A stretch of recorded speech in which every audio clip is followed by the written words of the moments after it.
You're listening to Rabbi Aryeh Wolbe of Torch in Houston, Texas. This is the Everyday Judaism Podcast.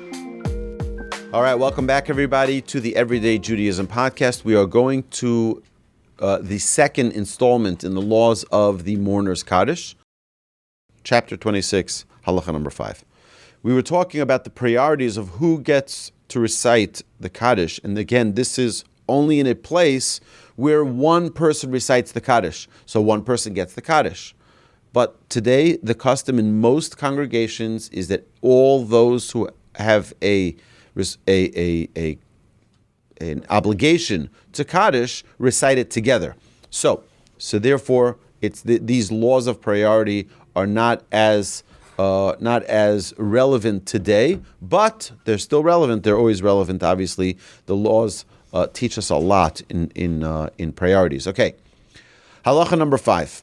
Yahrtzeit v'chein ben shloshim. Someone who's in, we said that this, so just as a summary for those who are joining who weren't here for the first part of the yahrtzeit, of the mourners Kaddish, we said that there's number one priority is the person who is in the Shiva, observance of the first 7 days after the passing of a relative. Then you have the 30 days, then you have the first year, and then you have the annual anniversary of that day of passing. And that's called the yahrtzeit, the year time. Okay, the yahrtzeit observer. So the yahrtzeit observer, as well as the mourner within the 30 days, kodmim l'shar avelim shehein b'soch hashana. They have precedence over mourners who are within the first year of bereavement. Umikol makom yesh lohem loses gam lohem eze kadeshin. However, they should offer even those mourners who are within the year some opportunity to also recite the Kaddish. V'yesh linog, it should be instituted. Therefore, shekaddish l'rabbanan, that the rabbi's Kaddish, v'gam ha'kaddish shel achar aleinu, and the Kaddish that follows the aleinu, which is the end of our prayer, at the end of our prayer, yula yahrtzeit o leben shloshim, should be reserved for the person who's commemorating the anniversary yahrtzeit, and those who are within the shloshim. Bishar hakadeshin l'shar avelim, and the remaining opportunities to recite Kaddish should be left to the other mourners who are within the year. Im yeshnam keminyan hakadeshin, if there are as many mourners as the number of remaining opportunities to recite the Kaddish, then that's what should be done. Otherwise, we'll see how the priorities should work. Yahrtzeit v'chein uben shloshim, if there is a yahrtzeit observer, this is halacha number 6, if there's a yahrtzeit observer and a 30-day, the one who is within the 30 days of mourning, and both would like to recite the Kaddish, heicha de'ikar ravcha, where there is room for both to recite, ben shloshim kodem, the one who's within 30 days recites first, Kaddish, he takes precedence, ve'ein lahar yahrtzeit rak Kaddish echad, and the yahrtzeit observer gets one Kaddish. Ve'im yesh harbe yahrtzeit, and if there's many yahrtzeit observers, yesh lekol echad Kaddish echad, each of them should recite one Kaddish. Ve'af al pi shahaben shloshim yidche legamre, even if the 30-day mourner will be completely displaced, mishum shuhu yom l'machar, because he can still say the next day. The people who have yahrtzeit, this is the only anniversary day that they can observe. The one who's in shloshim in the first 30 days can do it tomorrow. He can still continue the next day. Now, again, today it is different because in almost every single congregation, all the mourners, whether it's the yahrtzeit or the 30 days or the 7 days, all of them recite the Kaddish together. Yahrtzeit, whereas the yahrtzeit observer, im lo yom hayom avar zamano, if he does not recite the Kaddish that he is obligated to today, the time frame of his obligation will have passed tomorrow, and he's going to miss the opportunity. Halacha number 7, im yeshnei avelim shavim, if there are two equally entitled mourners in the synagogue, yotilu goyel b'neim, so now they will both want to lead the services, they both want to recite the Kaddishes, so who's going to get it? Again, this is only in a place where there's one individual who's going to recite the Kaddish. He says they should cast lots. Rock, paper, scissors. And whoever had the privilege to get the Kaddish of Ma'ariv, of the evening prayers. Yesh l'sheni kineged zeh, Kaddish echad v'shachris. Then the other one gets for Shachris, because when does the day begin? At night. So whoever gets the night one, prays the night one, leads the service, gets the Kaddish, and for the Shachris, for the morning, the next one will get it. Below Gorol, without requiring a cast, because one will get the night, one will get the day, you split it up. Ve'ala Kaddish Ashlishi, and the third Kaddish, though, Yatilu Gorol, that third one for Mincha, who's going to get it? So that they should cast lots on. V'chein im yeshnam harbe, if there are many people who are entitled mourners, gamkin metilm gorol, they should cast lots. Umisha ololo hagorol, whoever prevails, whoever wins, lo yavo od besoch hagorol, should not be admitted into the lottery again, because he already got his chance. Ad sheyomer kulam, until everybody gets their chance to recite the Kaddish. Hatoshav kodem la'oreach, someone who's a resident, someone who's a member of the congregation, goes before a visitor, before a guest, when they both share the same level of Kaddish obligation. Yahrtzeit toshav, yahrtzeit oreach, if they're both yahrtzeit obligations, the one who's the resident and the one who's the visitor, so then who gets it? Ein laha oreach klum. The visitor is not entitled to any of the Kaddish to take away from the regular member. Bein shloshim toshav o toch shana toshav, when there is shloshim, the 30 days obligation of a resident, and a mourner who's within the year of a resident, both present in the synagogue, yahrtzeit oreach, and along with a guest who is a yahrtzeit observer, yesh la'oreach kaddish echad, they give the guest one. V'im yesh yahrtzeit toshav uben shloshim toshav, and if there's a local resident who is within the 30 days and one who's one who is on the anniversary, on the yahrtzeit, yahrtzeit v'yahrtzeit oreach, and a yahrtzeit who is a guest. Yesh gamkein la'oreach kaddish echad, still they give the guest one.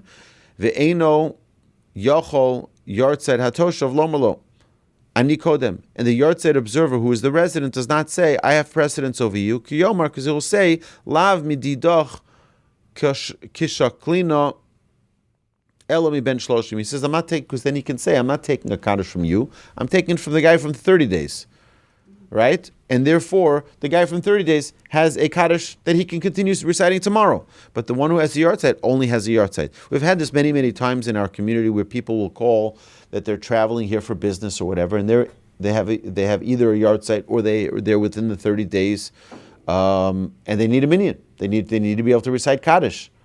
Right? So we'll make a special minyan in the synagogue. And people will come, let's say they're landing 11 o'clock at night, they get out of the airport, they rent their car, they get there 12 o'clock. 12 o'clock, they'll have a minyan. 9 righteous people will show up at synagogue to give this person the opportunity to recite Kaddish for a yahrtzeit. V'yomer yahrtzeit toshav Kaddish rishon, the person who is the resident should get the first Kaddish. V'yahrtzeit oreach Kaddish sheni, and the yahrtzeit who is a visitor should get the second Kaddish. Uben shloshim Kaddish lishi, and the one who is in the shloshim, in the 30 days of mourning, should get the third Kaddish. Meaning he doesn't get the first one just because he is in the 30 days. Oreach ben shloshim, if a guest, if a mourner within shloshim is the guest, v'toshav toch shana, and the resident who's within the year, shavim, they have equal entitlement, and what do?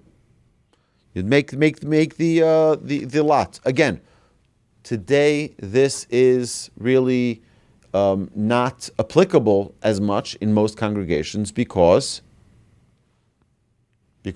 everyone recites Kaddish together. So it's not an individual, one person reciting the Kaddish, it's all of those who are obligated to recite it together.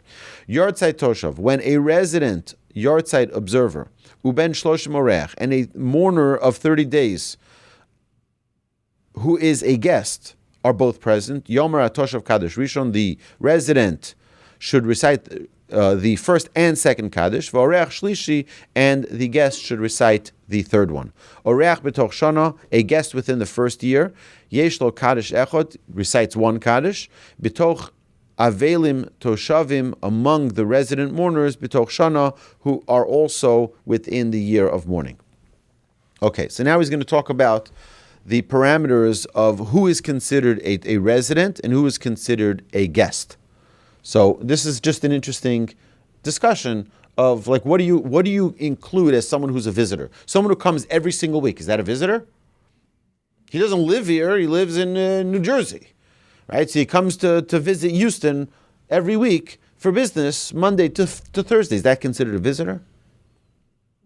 Well, maybe not. We'll see. We'll see what. Well, in the state of New York, they say you have to pay taxes in New York because you were here for more than 120 days, right? If you're there for more than 120 days, I think it is, you're no longer considered that you're a Florida resident because you were in New York for that amount of days in the year. That's the way it works. So in New York, that would not be the case, right? At least for tax purposes. Then you have city taxes, you have state taxes. Just come to Texas. Okay, halacha number 12.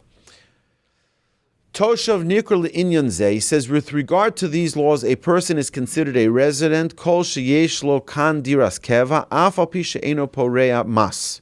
He says he has a permanent home. If a person has a permanent home here in the town, even if he is not required to pay taxes because he's not here enough. So, for example, over here we don't have state taxes, so that's not relevant. But we have property taxes, but that you have all over the country, right?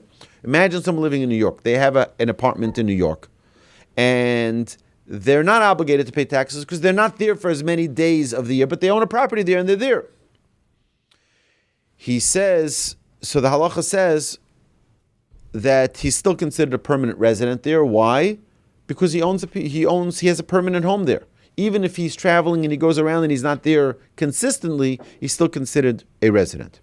Oshu parea kan mas afal pi she'eno darkan. Or if someone pays taxes in a place but doesn't live there consistently, still considered a resident. Umi shebala kan mimakom acher, someone who comes here from another location, from another locale, lomar Kaddish achar aviv v'imo shahayu darkan. He doesn't live here, but his parents lived here. So the person he's saying Kaddish for lived here.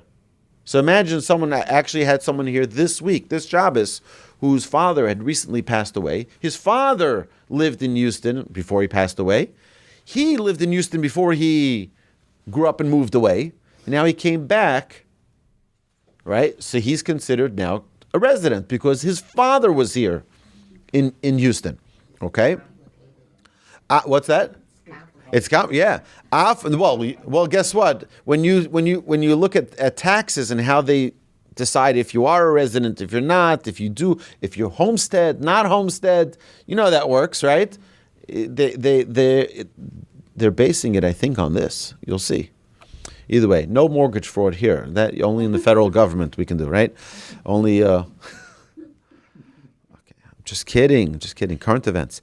Af al pi shehema hayu toshvim kan. Even though the parents were residents in the town, as per the previous guidelines, mikol makom kevon shehaben hazeh eino darkan ve'eino porea kan mas ein lo dir toshav. See, he says actually the opposite. Even though the parents lived there, the parents were members of the synagogue. But you weren't. You're not considered a resident, you're considered a visitor. So it's different than what I said earlier. Balabayis shemachzik melamed o misharis. If a member of the community has retained a teacher, a tutor, or an attendant, im heim pnuyim, if they're unwed, nikroim kan toshav, they are considered a local resident, meaning they're still, for example, you have someone who's going away for college, right? So do you consider them being in UT in Austin to be their residence, or their home that they live in Houston to be their residence? Right? So they're going there for school, but it's a single guy, single girl. They still come back to Houston for family. So they're a resident here, even though they live in a different city most of the year. They're still considered a aval im yesh lahem noshim b'makom acher. But if their wife lives there, right, and they live in Austin, even if they come back here every once in a while to visit their parents, still it's not considered that Houston is their town. Hare hein kan ka'orchem, they are here as guests. V'halomid b'yeshiva, someone who's studying in yeshiva, in a local yeshiva. V'chein ha'malamed ha'muskar lekama balebatim, and similarly a tutor who is employed by several members of the community, even though they have their spouse in another city, dinom kan ketoshavim, they are considered residents in this town. Hamegadel yasom bebeso. Now another example, one who is raising an orphan in his house, afilu b'schar, even if he's getting compensated for it, im ein lo av velo aim, if this child has neither a father nor a mother, yesh lo kan din toshav, that child is considered a resident. He's not the one paying taxes. He's not there. He's just living in someone's house. He's a boarder, staying by someone. It's considered that he's a resident because he's there. Aval. Im yeshlo av o aim b'makam, but if he does have parents, he's boarding, but he does have parents. Not that his parents passed away, or right? He has parents living in California, and he's just boarding here. Afilu migadlo b'toras tzedakah, even if he's being raised locally as an act of charity, yeshlo din orech, he's still considered a guest. Okay. Now, someone who regularly prays at one synagogue or study hall. Kaddish, if he wishes to recite Kaddish in another synagogue, the mourners of the regular synagogue that he's not a guest at can turn him away and say, listen, go to your synagogue, and over there you're a regular, over here you're a guest. Even if he's within the 7 days, because his status is less than that of a guest, because he has a place that he prays in town. Because the guest doesn't have another place. You do. This one does have another place to pray, and therefore it is considered that he does have another place to pray, and therefore he's not even considered a guest there. Okay, so we're going to stop here, and we're going to go to the Ask Away segment. We are deeply grateful that you are with us. Have a magnificent day. Thank you so much. Have a great week. We're looking forward to seeing you at our next class. You've been listening to Rabbi Aryeh Wolbe on a podcast produced by Torch, the Torah Outreach Resource Center of Houston. Please help sponsor an episode so we can continue to produce more quality Jewish content for our listeners around the globe. Please visit torchweb.org to donate and partner with us on this incredible endeavor.